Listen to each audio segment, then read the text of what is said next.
கிறிஸ்துவுக்குள் பிரியமானவர்களே, இந்த நாளுக்கான தினசரி தியான வசனம் மத்தேயு எழுதின சுவிசேஷம் 9வது அதிகாரம் 2வது வசனம். மத்தேயு 9:2, மேத்யூ 9:2. அங்கே படுக்கையிலே கிடந்த ஒரு திமிர்வாதக்காரனை அவரிடத்தில் கொண்டு வந்தார்கள். இயேசு அவர்களுடைய விசுவாசத்தை கண்டு திமிர்வாதக்காரனை நோக்கி, மகனே, திடன்கொள், உன் பாவங்கள் உனக்கு மன்னிக்கப்பட்டது என்றார்.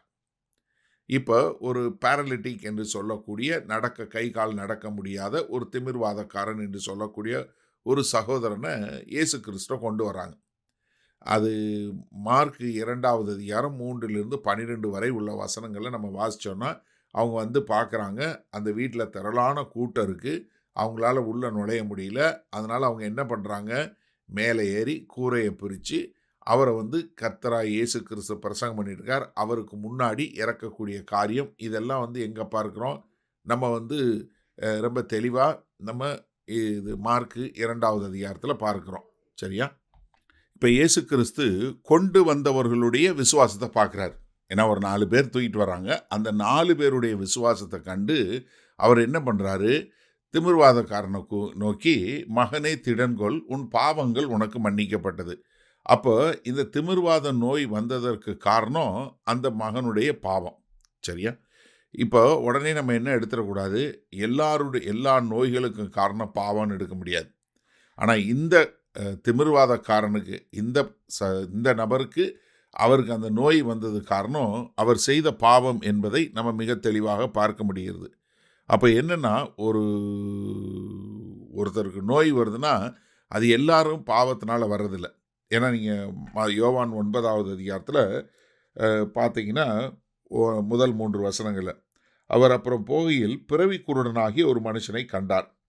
அப்பொழுது அவருடைய சீஷர்கள் அவரை நோக்கி, ரபி, இவன் குருடனாய் பிறந்தது யார் செய்த பாவம்?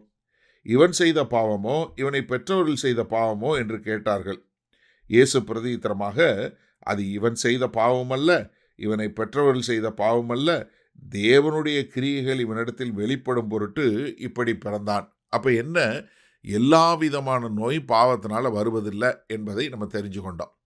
ஆனால் இங்கே அந்த திமிர்வாதக்காரனுக்கு அவனுடைய பாவம்தான் பிரச்சனை. அதனால என்ன சொல்கிறாரு, நீ என்ன, உன்னுடைய பாவங்கள் மன்னிக்கப்பட்டது என்று சொல்லக்கூடிய காரியம். சரி, இரண்டாவது அதில் இன்னொரு காரியம் பார்க்குறோம். இப்போ அவர் பார்த்தது விசுவாசம் வந்து திமிர்வாதக்காரனுடைய விசுவாசம் இல்லை, அவனை கொண்டு வந்தவர்களுடைய விசுவாசம். நீங்கள் மத்தேயு 8வது அதிகாரத்தில் 10வது வசனத்தில் பார்க்கும்போது அங்கே நம்ம வந்து என்ன பார்க்குறோம், அங்கே ஒரு இயேசு அவங்கள பார்த்து என்ன சொல்கிறார், நூற்றுக்கு அதிபதியுடைய காரியத்தில் பார்த்து என்ன சொல்கிறாரு, நான் இஸ்ரவேலையும் இப்படிப்பட்ட விசுவாசத்தை காணவில்லை என்று சொல்லக்கூடியதான். அப்போ இங்கே கர்த்தராகி இயேசு கிறிஸ்து விசுவாசத்தை காணக்கூடியவராக இருக்கிறார். ரெண்டாவது, அந்த அந்த பாவம் எதனாலன்னு சொல்லி பாவத்தை மன்னிக்கக்கூடியவராக இருக்கிறார். மூன்றாவதாக, அங்கே கர்த்தர் வந்து என்ன, அவனுடைய பாவத்தை மன்னிக்க கூடியவராக இருக்கிறார். சரி, இந்த நாளில் இந்த வசனத்தை நம்ம எப்படி எடுத்துக்கொள்வது? அதாவது கர்த்தராகி இயேசு கிறிஸ்து ஒருத்தரால் தான் நம்முடைய பாவங்களை மன்னிக்க முடியும், வேற ஒருத்தராலே மன்னிக்க முடியாது. மனிதனுடைய ஒரு மிகப்பெரிய தேவை என்ன, அவனுடைய பாவங்கள் மன்னிக்கப்பட வேண்டும். தேவனோடு இசைந்து வாழ்வதற்கு ஒரு மனிதனுக்கு அவனுடைய பாவங்கள் மன்னிக்கப்பட வேண்டும்.